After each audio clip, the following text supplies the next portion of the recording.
नमस्कार, arise news में आपका स्वागत है। तो पेश है आज की अहम खबरें। मीडिया का अट्रैक्शन अक्सर शहरों की बड़ी बड़ी शख्सियतों पर ही रहता है, लेकिन अराइज न्यूज देश का इकलौता ऐसा मीडिया हाउस है जो शहर हो या गांव, छोटे हों या बड़े, समाज में अमिट छाप छोड़ने वाले हर व्यक्ति को अपने दर्शकों से रूबरू करवाता रहा है ताकि लोगों को उनसे प्रेरणा मिल सके। इसी क्रम में आज हम बात कर रहे हैं कोयला नगरी धनबाद के गोविंदपुर ब्लॉक के समाज सेवी और पूर्व जिला परिषद सदस्य अब्दुल मन्नान से, जिन्होंने अपने सामाजिक कार्यों से आम लोगों के बीच एक अलग छवि बनाई है। वर्तमान में जिला परिषद सदस्य उनकी पत्नी शाइस्ता परवीन भी अपने सामाजिक दायित्वों को पूरा करते हुए अपने पति के साथ कंधे से कंधा मिलाकर समाज सेवा में उनका भरपूर सहयोग कर रही हैं। यही वजह है कि मन्नान दंपत्ति को इलाके के लोग मसीहा के रूप में देखते हैं।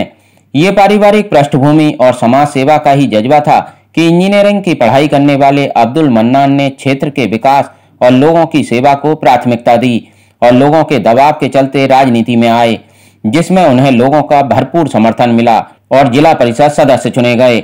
और उनके बाद उनकी पत्नी शाइस्ता परवीन को भी लोगों ने भारी समर्थन देकर जिला परिषद सदस्य बनाया। राजनीति को समाज सेवा का माध्यम मानने वाले मन्नान दंपत्ति का मानना है कि मानव धर्म ही सबसे बड़ा धर्म है और इंसानियत की सेवा ही सबसे बड़ी सेवा। समाज सेवा के चर्चे ही थे कि सुदूर ग्रामीण इलाका और कोरोना काल के बावजूद अराइज न्यूज की टीम उनके घर पहुंची और उनसे उनके जीवन के विभिन्न पहलुओं पर विस्तार से बात की।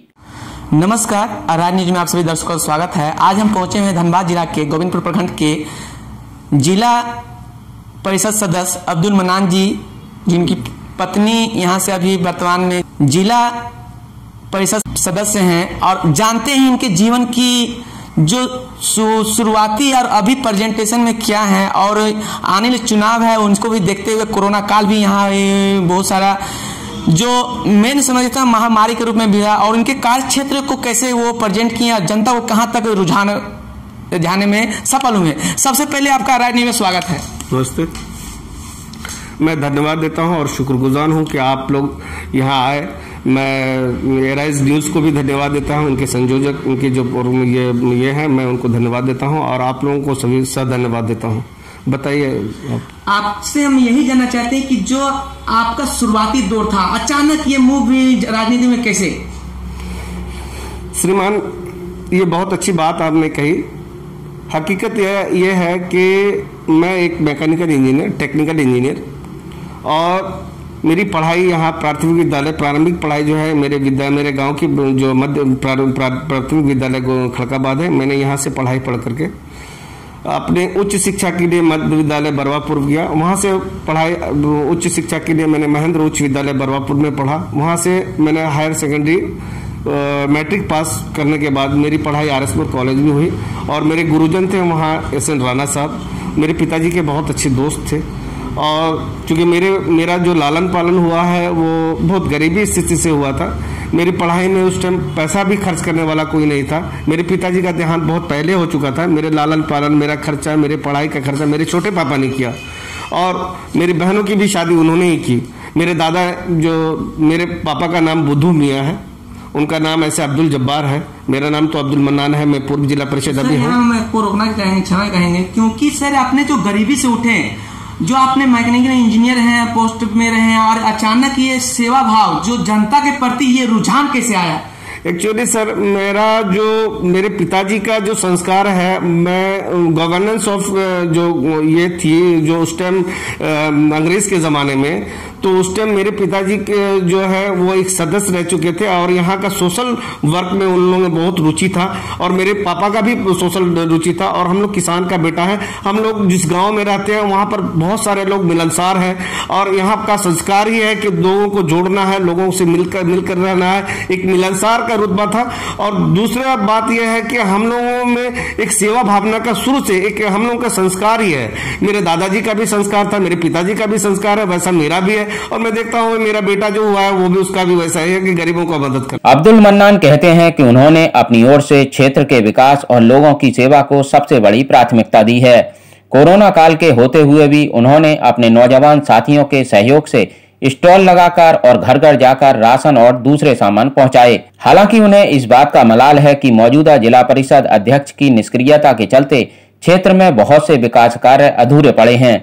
लेकिन क्षेत्र के विकास के लिए शासन से फंड लाने की उन्होंने भरपूर कोशिश की है। इसे स्थानीय जनता भी जानती समझती है।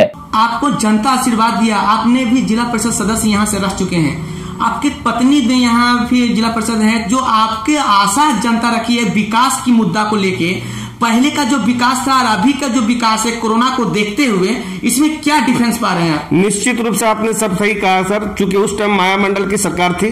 सरकार इन द सेंस जो चेयरमैनशिप बोर्ड बैठता था वहां माया मंडल जी अध्यक्ष थी और माननीय विधायक फुलचंद मंडल की पुत्रवधू हैं।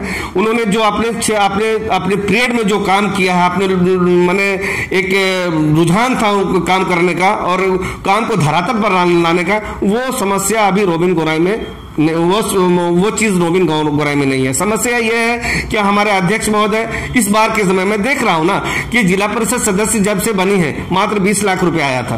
4 साल का पीरियड गुजर गया, फंड आया ही नहीं। चूंकि तो मैं इसको किसको कहे, अगर आप जिला परिषद के बोर्ड के अध्यक्ष हैं तो आपको चाहिए ना कि बोर्ड का काम सिर्फ शहरी इलाका में काम हो रहा है, देहाती इलाके में काम नहीं हो रहा है। फंड जो भी हो रहा है, एजेंडा जो भी पास हो जा रहा है, सब उधर ही हो जा रहा है। हम लोग के क्षेत्र में ग्रामीण, चूंकि ये बोर्ड ग्रामीण क्षेत्र का बोर्ड है और ग्रामीण क्षेत्र की समस्या के निदान के लिए ये बोर्ड का गठन हुआ है, तो हम लोगों के जो जिला परिषद के अध्यक्ष हैं वो तो कुछ करते ही नहीं है। तो मैडम भी चुपचाप है, ये लेडीज है, कुछ बोल नहीं पाती है। एक और बात है, जनता वर्क देखती है तब वो आशीर्वाद देती है, तो वो जो वर्क जनता आपसे उम्मीद रखी हुई है, जैसे आपके कार्यक्रम में जो काम हुआ उसके बारे में जैसा डिटेल्स दें। देखिए, मेरे काम को देख करके श्रीमान लोगों ने मुझे बेहिसाब मोहब्बत और शुक्रिया, क्योंकि बात अच्छी बोलने से वोट का राजनीति नहीं होता और वोट काम से नहीं होता। वोट काम से जो काम होता है उसी पर धरातल पर जो उतरता है उसी से पब्लिक खुश होती है। अभी फंड आया है जिला परिषद का, काम का गति बहुत धीमा था, लेकिन ये 2 महीना का पीरियड जो पिछले 2 महीना से जो बोर्ड का बैठक हो रहा है उसमें पब्लिकली हम लोगों को 40 लाख या 50 लाख रुपए मिला है। डीएमएफटी से 1 करोड़ रुपया मिलने का है बात। मैंने टोटल जगह का अनुशंसा कर दिया है। अभी मेरा 2-3 काम शुरू है। एक काम परासी का जो है, आप देख लीजिएगा, यहाँ से धोबीहीड़ से परासी जाने वाली रास्ता एकदम जर्जर स्थिति में है, जिसका प्रयास मैंने हाथ जोड़ करके डीडीसी महोदय से बोला कि इसका काम आप कर दीजिए, वो भी टेंडर में निकल जाएगा। ये नासिर बोरहिर गांव है परासी का, यहाँ पर एक काम हो रहा है। कालाडबर में एक काम होने वाला है, काशीटाड़ में एक काम होने वाला है। काशीटाड़ जो हम लोग का मोरंगा बस्ती मोरंगा पंचायत के अंदर, वहां काम होने वाला है। घोड़ा मुर्गा में लिलूटी का एक काम होने वाला है। उसके बाद मेरे सभी पंचायत में कुछ ना कुछ मैंने जो पैसा है उसका डिवाइडेशन करके काम करने का थी। यहाँ एक और मूलभूत समस्या से आपको प्रकाश डालना चाहते हैं, उस मार्ग में ले जाना चाहते हैं। यहाँ पर बिजली की समस्या थी। मैंने यहाँ पर क्षेत्र का ग्राउंड रिपोर्टिंग किया था और मैंने पाया था कि यहाँ बिजली की समस्या, तो बिजली समस्या को लेकर आपने क्या किया? सर, जिस टाइम मैं अपने जिला परिषद सदस्य था, मैंने माननीय विधायक अरूप चटर्जी साहब, मैं मार्क्सवादी कम्युनिस्ट कोऑर्डिनेशन कमेटी से बिलोंग करता हूं, और मैंने अपने विधायक को, माननीय विधायक अरूप चटर्जी साहब से मैंने हाथ जोड़ करके विनती किया था कि सर, गोविंदपुर का समस्या को गोविंदपुर वासियों से जोड़ दीजिए, निरसा के लोगों को निरसा से जोड़ दीजिए। जो हमारा जो पंचायत आता है 10 पंचायत जो आता है, ये गोविंदपुर के अंडर में आता है। तो उन्होंने एक काम किया कि देखिए, गोविंदपुर का जो कांजीडी फीडर है उसको तो अलग हम लोग कर नहीं सकते, जिसको उसका एरिया है वो तो बंधा हुआ है। तो हमने सब स्टेशन का डिमांड किया था। माननीय विधायक ने इसको क्वेश्चन उठाया, विधानसभा में क्वेश्चन उठा करके आम्बोना मोड़ में सब स्टेशन का निर्माण करवाया। वो मेरा ही देन है। चुनाव आने वाली है और जनता आपको क्यों वोट दें, और इस कोरोना काल में जनता को आपने क्या सुविधा दिया, और राहगीरों को जो प्रधानमंत्री जी का एक आह्वान था कि अपना है अपना ही है, पराया भी अपना उस समय है, उनके लिए आपने क्या काम किया, और जनता को उस ओर प्रकाश डालते हुए जनता के लिए आपने यही जनता को आपने क्या किया, क्योंकि समाज से जो आपने लिया, समाज को आपने क्या दिया? माननीय प्रधानमंत्री जी जो हमारे आदरणीय हैं, गुरुजन हैं, और उन्होंने एक बात बोला था। मैं उनके टीवी न्यूज को बहुत अच्छे से सुनता हूं और उनका ज्ञान भी करता हूं, क्योंकि भगवान श्री कृष्ण जी गीता में भी बोले हैं, अपने विचार को सदा उच्च रखना चाहिए, तभी आपको सफलता मिलेगी। तो मैंने उस पाठ को कभी कभी मैं पढ़ता हूं, कभी कभी लोगों से सुनता हूं, क्योंकि मेरे साथ बहुत बुद्धिजीवी वर्ग के लोग भी हैं, बहुत लोग बैठते भी हैं। उन्होंने एक बात कहा था कि भारतीयों की ये वैश्विक बीमारी है, इसमें सभी भारतीयों को एक मत होकर के एक इस लड़ाई को लड़ना है और इसको बाहर भेजना है, इसको भगा देना है, इसको मुक्त कर देना है। भारत को कोरोना से मुक्त करने के लिए एक आह्वान किया था उन्होंने। तो सिर्फ मोदी जी से तो कोरोना नहीं जाएगा, उसमें हर भारतवासी को कुछ न कुछ अपना मदद करना चाहिए, कुछ न कुछ अपने स्तर से कुछ काम करना चाहिए। मैं जब हार्ड एकदम कोरोना कोविड-19 का बहुत हार्ड दौर था, उस टाइम देखा कि लोगों की जो समस्या थी, वो एसेंशियल गुड्स पहुंचा रहे हैं, जो मेरे लिए गाड़ियां, उसका आदमी जो ड्राइवर है ना होटल में पानी मिल रहा है, जो राहगीर जा रहे हैं ना उनको पानी मिल रहा है, भोजन की व्यवस्था नहीं है, पानी का व्यवस्था नहीं है। मैंने अपने क्षेत्र में, मेरे घर के सामने में एक नीम का पेड़ है, मैं अपना स्टॉल लगा करके, हाथ में ग्लव्स करके पहन करके, सोशल डिस्टेंस का पालन करते हुए, मेरे नौजवान साथियों के सहयोग से मैंने सब लोगों को देने का काम किया। अपने क्षेत्र के लोगों को मैंने बोला, चूंकि सभी क्षेत्र के लोग गरीब क्षेत्र से हम आते हैं और हम लोगों का जो है सुदृढ़ ग्रामीण क्षेत्र है, वहां से लोगों को, चूंकि मेरे जो बंधु हैं, जो मैं कार्यकर्ता नहीं बोलूंगा चूंकि मैं बहुत बड़ा लीडर तो नहीं हूं, लेकिन मेरे जो बंधु हैं, जो मेरे साथी हैं, मैंने उनको बोला कि आप लिस्ट बनाओ और जो जरूरतमंद लोग हैं, जो राहगीर हैं, उनको तो मैं कर रहा हूं, जो जरूरतमंद लोग हैं उनको आप लिस्ट बनाओ। मैं चावल,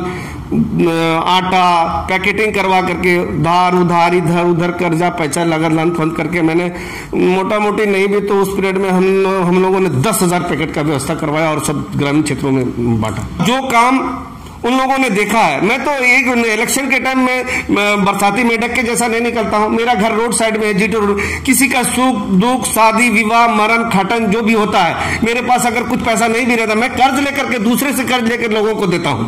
मेरा कोई कमाई नहीं है। मैं जैसे भी होता है, किसी भाई लोगों को बोल दिया, भैया 2 बोरा चावल दो ना, इसकी लड़की का शादी है, मैं उनको दे देता हूं, पहुंचा देता हूं। और रहा सवाल, ये लोकतंत्र है, प्रजातंत्र देश है, तो किसी को भी आजादी है लड़ने की। मैं वो नहीं, मेरे समय में श्रीमान 18 कैंडिडेट थे, सब अच्छे लोग थे, मैं बुरा नहीं बोलूंगा उनको, चूंकि अच्छे लोग थे, लेकिन पब्लिक जिनको चाहा, क्योंकि राज तिलक का जो माथा, राज तिलक सबके माथे पे नहीं लगता, भगवान जो राज तिलक लगाते हैं वो अपनी सोच से लगाते हैं। तो ये जो समस्या है, पब्लिक हमारे स्वजाति जो हमारे भाई हैं, तो लोग बोलता है हिंदू मुसलमान, ये बात मैं कटाक्ष करता हूं उसका।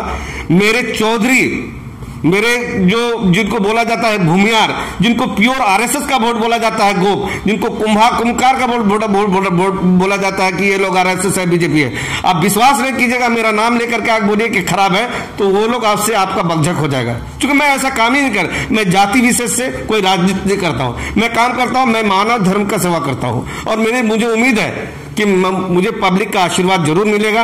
मैं आने वाले समय में वोट के लिए तो हर आदमी को जाना है, लेकिन उम्मीद करता हूं कि वो लोग मुझे नजरअंदाज नहीं करेंगे और आने वाले समय में मेरा जो सोच है, मैं अपने क्षेत्र का विकास करके दिखाऊंगा। मेरा एक सोच है, चूंकि फंड की कमी के कारण हम लोग कुछ नहीं कर पाए थे। धन्यवाद। अब्दुल मन्नान का मानना है कि जनता अब खोखले वादों पर यकीन नहीं करती, वो विकास को देखती है और फिर अपना फैसला देती है। उन्हें यकीन है कि आगामी चुनाव में भी उन्हें जनता का भरपूर समर्थन मिलेगा। एराइज न्यूज के लिए धनबाद के गोविंदपुर ब्लॉक से पवन मोदी की रिपोर्ट।